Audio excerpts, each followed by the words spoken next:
So I have 5 minutes to put 44 years into a story.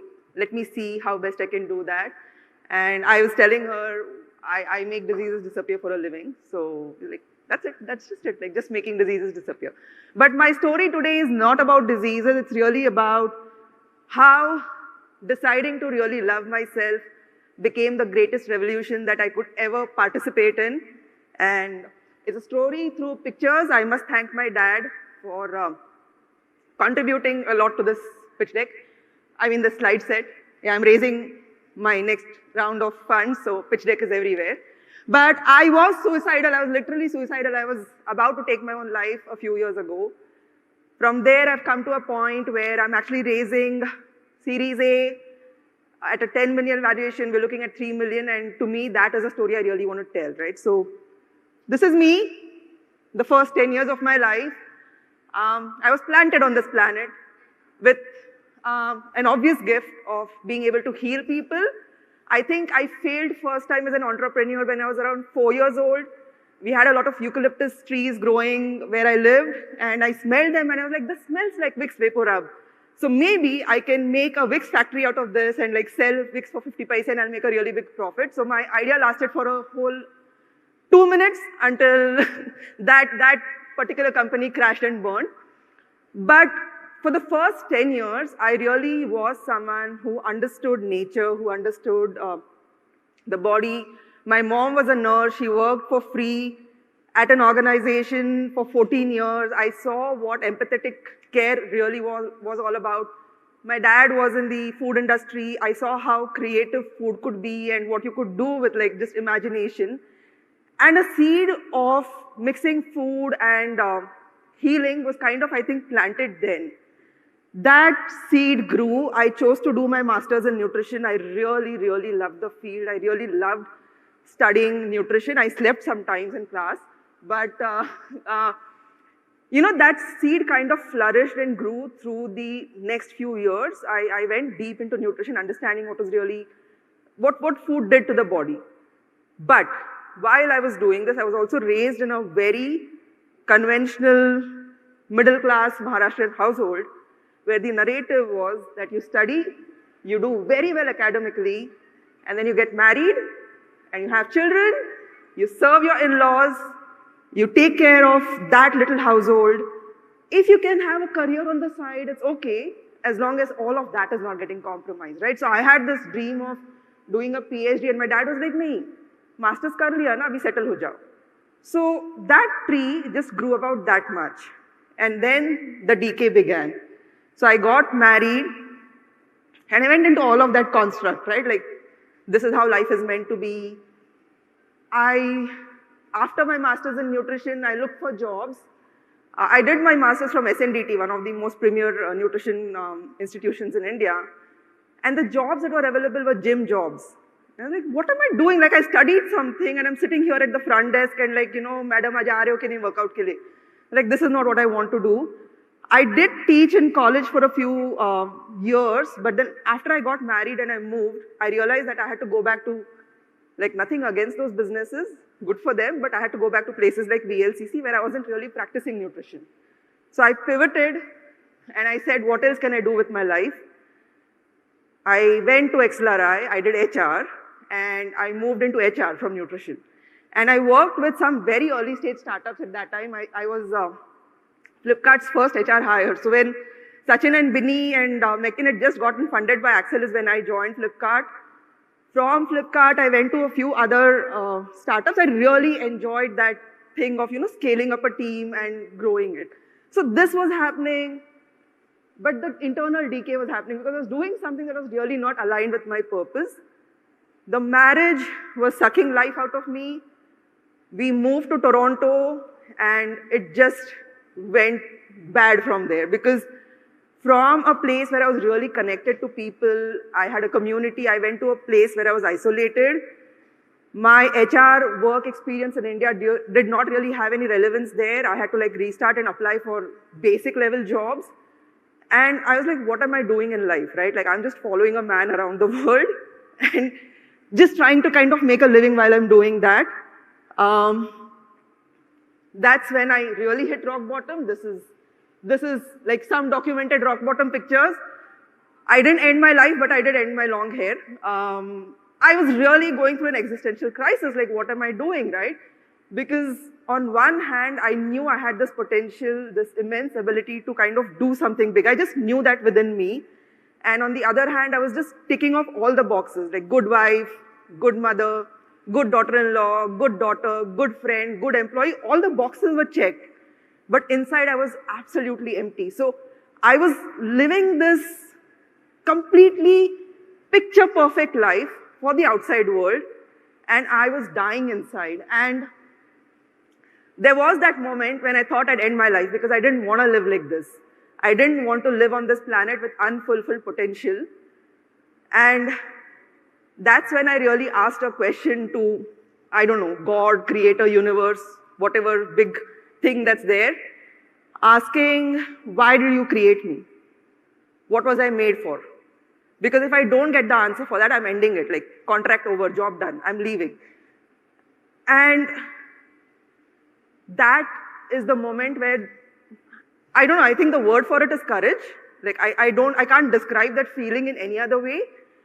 But courage is what kind of came in and just told me, hang on, and what do you want to do, right?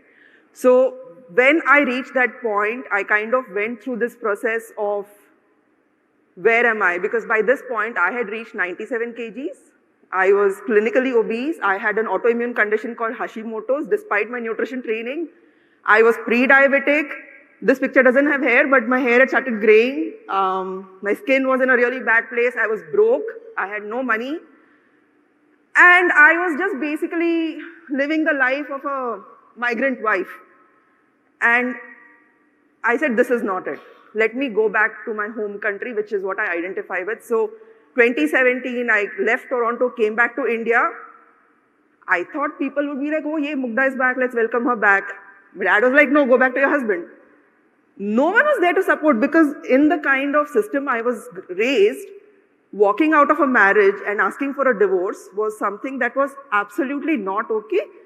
And I can understand why, but I don't have time to talk about that now. But I experienced a great degree of social ostracization. The next thing that happened was my health started going even downward because the stress of coming back home with no money and a daughter and not knowing what to do next, right? Like I just took a leap of faith because that voice said, Kar lo bacha, I'm there to protect you. So there was one day when I had like just 300 rupees left in my account. I had to pay rent. I had to figure out food for me and my daughter. And I was like, I have to do something because that was the day when I didn't even have energy to just stand up and cook for her.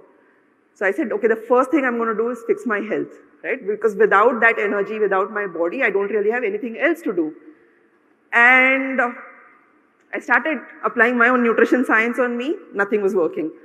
So that didn't work. I went to like our conventional healthcare system saying, hey, doc, I'm experiencing all of this. What's going on?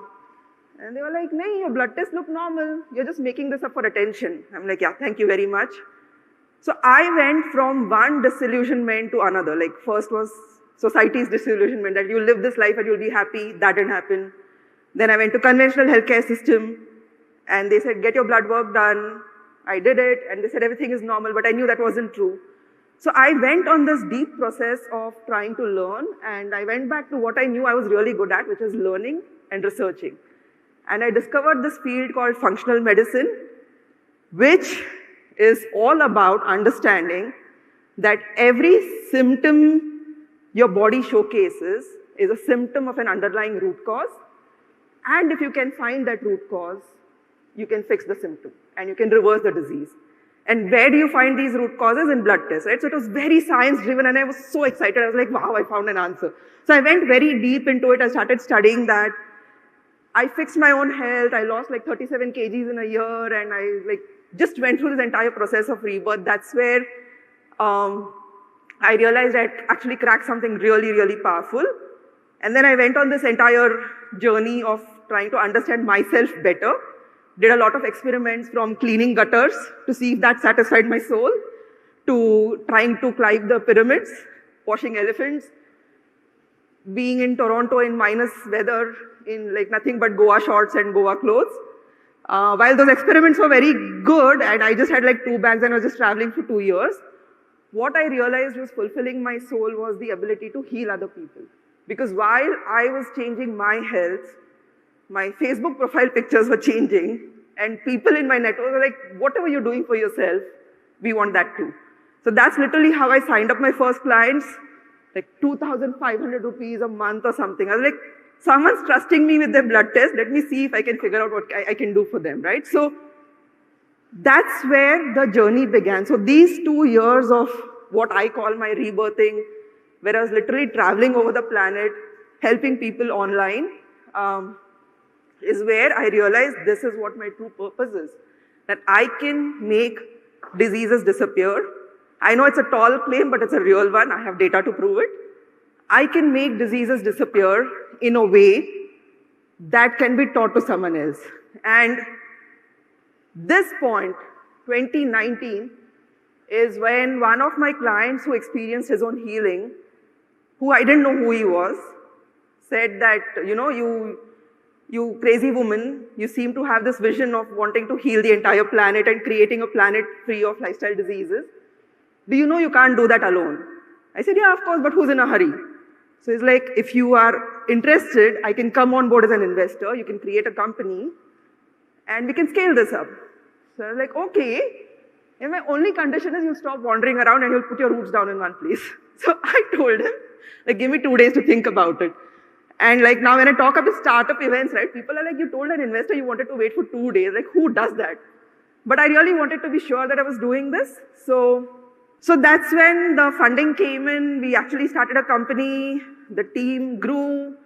From our flagship service of doing disease reversal one-on-one, we actually went into creating an academy where we're teaching other people how to do this. We have our own supplement line, and the team just has been growing. The dream just has been coming true, and we're getting closer to our vision of really creating a planet free of diseases. For me, that journey, right, like of saying that, okay, I'm not going to end my life. There is a little bit of love saved inside me that will create a different outcome for my story, is what really gave me the courage to do this. This is the team. They wanted to put a video of themselves dancing. But this is the kind of place that we've created. It's a company where it's 45 people now. We do mad stuff. While we do that, we are bringing about immense change on this planet. We got funded twice. We are closing in on the Series A round of funding. And I think there's a slide somewhere that shows our growth also. But anyway, yeah, that's the kind of stuff we've done. Nearly 3,000 plus clients we worked. We are across the globe. The entire model is online. It's growing phenomenally. And to me, that story of, tribulations to triumph, a day like today is something I would count in that, right? Because from a day where I had decided not to exist, I'm here on a stage with so many amazing, successful women who I've looked up to when I was like working in HR. To me, that itself feels like a story of triumph. So that's my story, that how that one tiny seed of self-love really has brought me to this place. And if anyone's looking for investment,